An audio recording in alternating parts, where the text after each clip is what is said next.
Hello, everyone. I would like to talk about a talent that I don't have that I wish I had.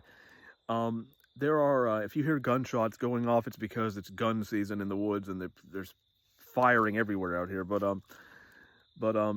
anyway, the I want to talk about a talent that I had that I don't have that I wish I had. I think most creative people would like to think, well, if I didn't do this, what else would I do? Or if I had another ability, what would I do? Like as a writer, I've uh, I've often thought about what would it be like to be a painter, but I actually don't think that's the talent I would choose.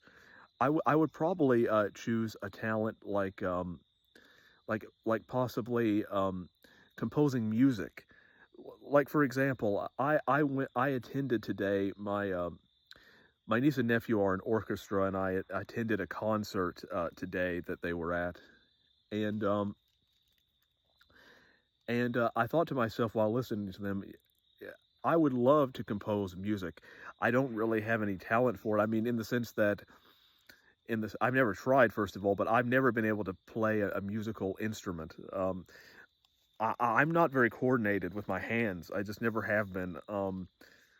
Most people are more coordinated than I am. One of the reasons why I wear laceless shoes is because I can't tie knots very well, and I can't read sheet music. But I've always loved music, and especially like when I read my own book or even other books, I think what music would match, this scene. If I had the ability, I would probably compose music for my books, and then like a companion CD or something, where if you want to listen to music, in this chapter, here's the music that would be appropriate. Music for chapter 1, music for chapter 2. And also, like, if one of my books were ever made into a film, especially something like The Ecstasy and Ignominy. The Ecstasy and Ignominy has a forbidden love story at the heart of it. And if a movie were ever made, like if I were making it, I would work with the composer to create a tragic love theme, because it would elevate the quality of the book so much, of the film so much more, and it would make it cinematic and not just language. The language and the music, so to speak, would harmonize together to create something really beautiful. And that's one of the that's one of the reasons I would like to see The Ecstasy and the Ignominy as a move film, just to hear a tragic love theme. Of course, if an adaptation were made without my involvement, it's possible there wouldn't be a love theme, and I just don't think a film version without a love theme or a noticeable love theme would be as good.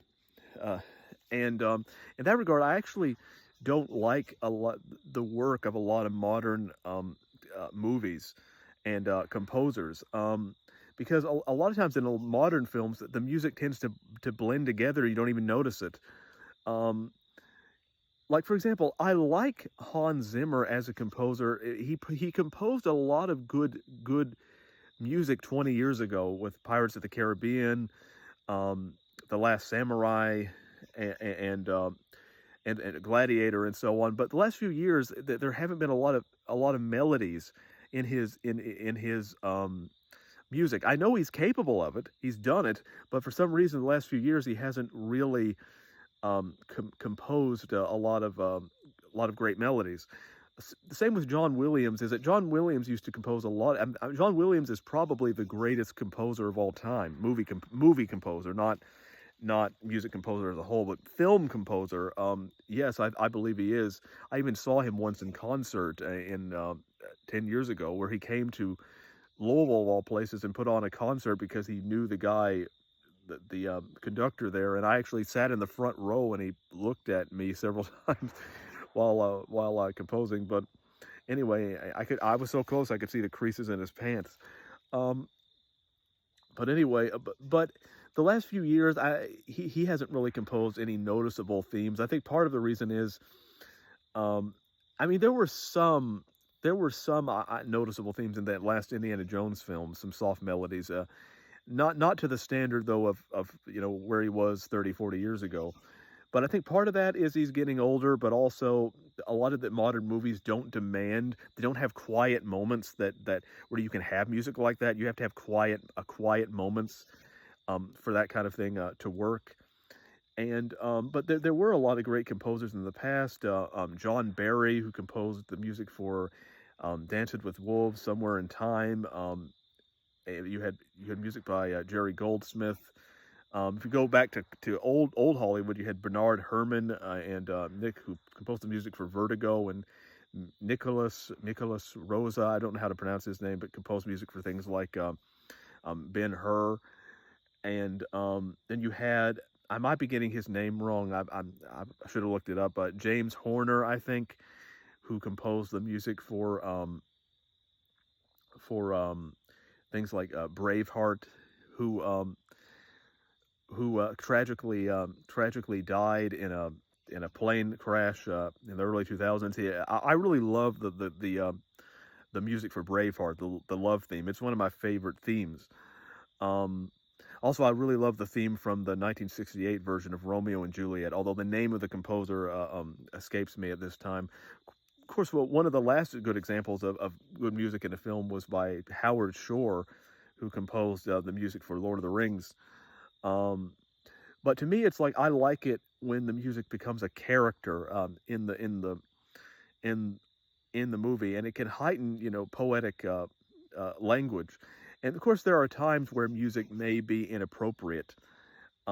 When sometimes there are tense scenes where it's better for there not to be music, where sometimes music can interfere with a scene. So a good composer also has to know when not to put music in. Like if I were making a movie, I wouldn't use temp music. I would wait for the composer to compose the score the first time he watches it. It won't have any music. It will be his job. And but I would definitely want a tragic love theme in an adaptation in adaptations of my work if they were made into films, especially The Ecstasy and Ignominy. And so yeah, that's a talent that I wish I had that I don't have. Who knows? Someday I may attempt it and probably fail miserably. But I would definitely love to compose music. I just don't seem to be coordinated enough to do so, especially when it comes to because often composers will play their a melody when they compose on an instrument, a piano, to make sure it works. Well, I can't play a piano, so something I may want to attempt someday. I don't think though I would ever be I would be extremely good at it. I would probably the best thing for me would probably be to find a composer who could help me compose a companion soundtrack, or if I ever made a movie someday, they could help me with that. But yes, that's definitely a talent that I wish I had that I don't have.